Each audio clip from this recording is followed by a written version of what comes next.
Olá, meus irmãos, Paulo Nascimento, professor de hebraico bíblico, mais uma vez aqui para te apresentar a argumentação crítica textual do nosso programa E Agora, Rabi. Dentro desse programa, estamos apresentando uma série de estudos que mostram a influência de Jesus e a influência religiosa naquela época, que fez com que, até por muitas vezes, Jesus fosse considerado um falso Messias. E dentro dessa visão que nós vamos apresentar para você, nós vamos trazer uma crítica contra os rabinos da época de Jesus, os fariseus, as classes religiosas e todos aqueles que se puseram contra a doutrina de Jesus. Haja vista que a doutrina de Jesus era uma nova filosofia, e dentro dessa filosofia ele trouxe o perdão. Então isso choca o intelecto da força religiosa naquela época, né? Nós vamos falar sobre a questão que Jesus ele é o anti-fariseu, né? Jesus era judeu. Quando você lê a Bíblia nos Evangelhos de Mateus, você vê a genealogia de Jesus Cristo. Dentro da cultura judaica, isso é muito importante, você valorizar a genealogia. Alguém gerou alguém, que gerou alguém, que gerou alguém, que gerou alguém. Dentro da cultura judaica isso é muito válido, né?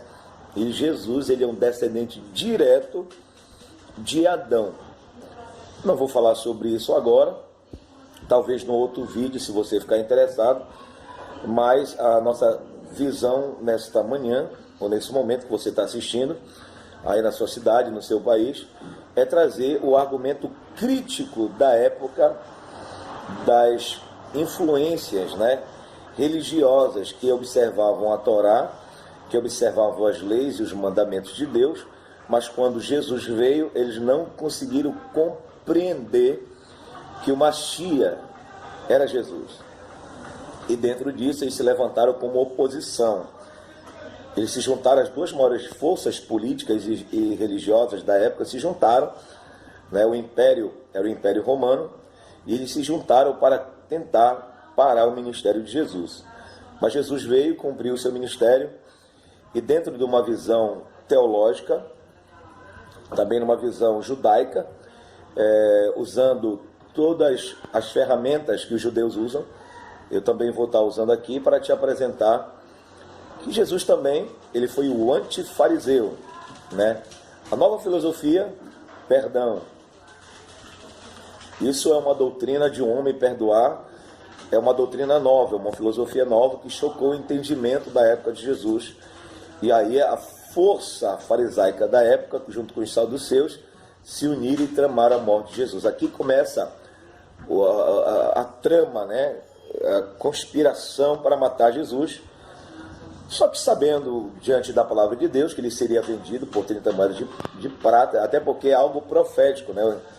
Nos livros do Antigo Testamento nos apresenta que ele deveria sim morrer, porque existe, ontem eu estava no programa falando sobre isso, existe uma lei, a lei sobre a expiação de pecado. Essa lei ela começou quando o homem pecou, quando o homem se afastou da presença de Deus lá no Éden, né? Quando Deus deu uma ordem para que o homem não comesse do fruto, ele comeu, desobedeceu, e aí isso trouxe o afastamento da presença de Deus. E Deus agora providenciou uma situação. Ele imolou o cordeiro, ele vestiu Adão e Eva com as peles de cordeiro. Só que quando ele imola o cordeiro, há um derramamento de sangue. E a partir desse momento começou-se sacrifícios, né, de cordeiro, né?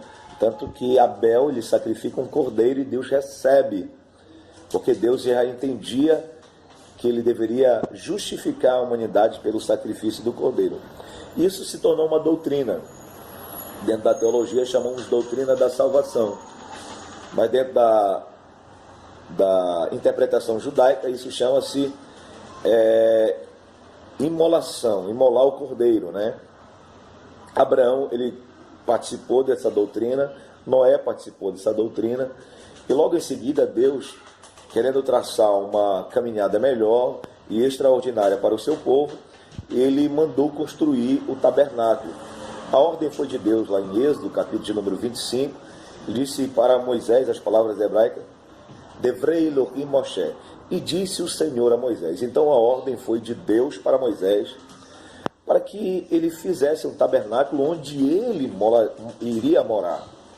Veja que era o desejo de Deus manifestar-se na terra, e o que eu acho mais interessante dentro desse tabernáculo é que na entrada do tabernáculo existia um altar, chamado o altar do sacrifício, que o sacerdote recebia das famílias, dependendo da família, se era pobre ou rico, aí seria uma quantidade de animais para ser sacrificado. Então, o sangue era derramado, era aspergido nas pessoas que estavam ali, e Deus perdoava as pessoas.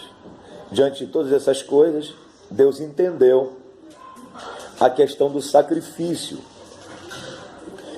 E ele explicou como ele entendeu. O homem pecou, então o homem agora deveria pagar. Mas quem poderia pagar? Quem poderia ser o cordeiro perfeito? Quem poderia não ter pecado? Então todos os homens profetas que vieram, todos os patriarcas, todos pecaram. Mas na época de Jesus, quando Jesus veio, ele veio como o sacrifício perfeito. E lá no livro do profeta Isaías diz, quem enviarei?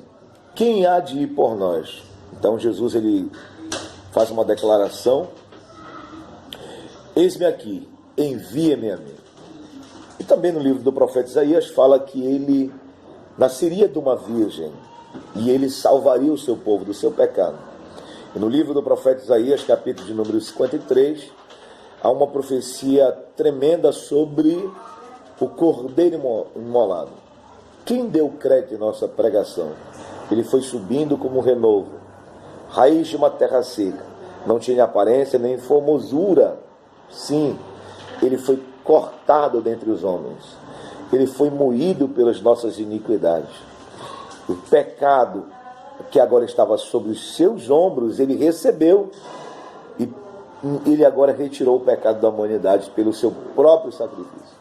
Como ovelha muda foi entregue ao matador. Então, dentro dessa doutrina, entendemos que agora Jesus ele é o sacrifício perfeito, ele é o nosso Mashiach, né? Porque ele fez o sacrifício perfeito em todos nós.